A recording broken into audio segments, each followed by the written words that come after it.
Mana buni qarang. Bunaqasini uncha 400 dan ham ko'rolmaysiz. O'zini davotchiklarigacha bor. Gap yo'q. Sotuvga Land Cruiser 400 ni ideali va kam probeglisi kelib qoldi-yu.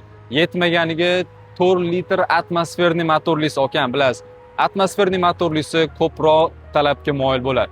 Avtomobilimiz 2025-yil ishlab chiqarilgan va shu kungacha bor yo'g'i 5000 km masofa bosib o'tgan. Qilingan ishlarni qarang. Kuzov полностью broneplyonka bilan qoplangan. Okamlar Michelin ballon taqib qo'yibdi. Mazza qilib yumshoq yurasiz. Krugovой tonirovka. Tak, davotchiklarigacha mavjud. Ichki saloni полностью qop-qora kojniy salon bilan jihozlangan. Gap yo'q lekin. Shetda o'zida like qizartirib qo'ying. Hammamizga shunaqa avtomobillar haydab, yaqinlarimizga sovg'a qilish nasib qilsin. Multimedial rol, 360 gradus kamera, xohlasangiz barni o'yish uchun холодильник sifatida ishlatsangiz ham bo'ladi. JBL akustika, gap yo'q. Shetda o'zida bizning Telegram sahifamizga obuna bo'lib qo'ysangiz, birinchilardan bo'lib shunaqa markalarni ko'rsangiz bo'ladi. Okam, gap yo'q lekin orqa qatorlarni ko'rsatib o'tamiz.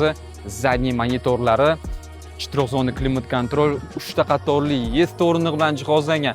Ham oilaviy, ham off-road. Farqi yo'q, ketaveradi okam. Avtomobilimizning narxi keladigan bo'lsa, shunda pastki opsiyada yozib qoldirganmiz.